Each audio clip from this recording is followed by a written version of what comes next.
വചനം പ്രഘോഷിക്കുന്നവരും അതുപോലെ തന്നെ കൗൺസിലിംഗ് ശുശ്രൂഷ ചെയ്യുന്നവരും ഒക്കെ ആയിട്ടുണ്ട്.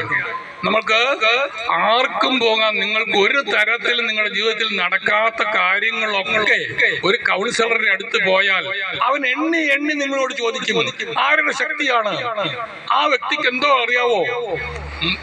ദൂരദേശത്തു നിന്ന് വരുന്ന ഒരു കൗൺസിലർ ഈ പ്രദേശത്ത് ഒരിക്കലും അറിയത്തില്ലാത്ത ഒരു വ്യക്തിയോട് പോലും അവന്റെ ജീവിതത്തിൽ നടന്ന സകല കാര്യങ്ങളും, അവന്റെ കുറവുകളും, അവന്റെ ബലഹീനതകളും, അതിൽ നിന്ന് രക്ഷപ്പെടാനുള്ള മാർഗങ്ങളും അവർക്ക് യേശുക്രിസ്തുവിൽ നിർദ്ദേശിക്കാൻ കഴിയും.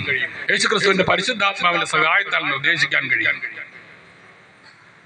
അതുകൊണ്ട് തന്നെ കർത്താവിനെ അറിയുക, യേശു ക്രിസ്തുവിനെ അറിയുക എന്നത് വലിയ പ്രധാനപ്പെട്ട കാര്യമാണ് ജീവിതത്തിൽ.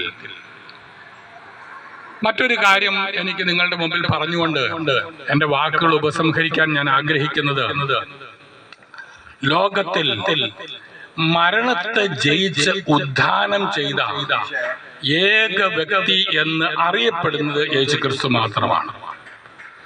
അതുകൊണ്ട് തന്നെ നമുക്ക് ഓരോരുത്തർക്കും മരണത്തെ ജയിക്കാനുള്ള ശക്തി അവൻ തരും.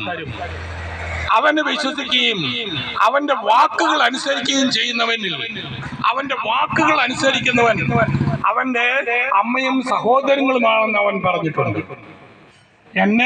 എന്റെ വാക്കുകൾ കേൾക്കുന്നവനാണ് എൻ്റെ അമ്മയും സഹോദരങ്ങളും. ഒരിക്കല് യേശുവിന്റെ അമ്മയും സഹോദരങ്ങളും വന്ന് പുറത്ത് കാത്തു നിൽക്കുകയായിരുന്നു. അപ്പോൾ ശിഷ്യന്മാർ ചെന്ന് യേശുവിന്റെ അടുത്ത് എന്ന് പറഞ്ഞു, ഇതാ നിന്റെ അമ്മയും സഹോദരങ്ങളും പുറത്തു വന്ന് നിന്നെ കാത്തു നിൽക്കുന്നു, നിന്നെ കാണാനായി ആഗ്രഹിച്ച് കാത്തു നിൽക്കുന്നു എന്ന്. അപ്പൊ ക്രിസ്തു പറഞ്ഞ വാക്കുകളാണ്, ആരാണ് എൻ്റെ അമ്മയും സഹോദരങ്ങളും? എൻ്റെ അമ്മയും സഹോദരങ്ങളും എൻ്റെ വാക്കുകൾ അനുസരിച്ച് ജീവിക്കുന്നവനാണ്, പ്രവർത്തിക്കുന്നവനാണ്.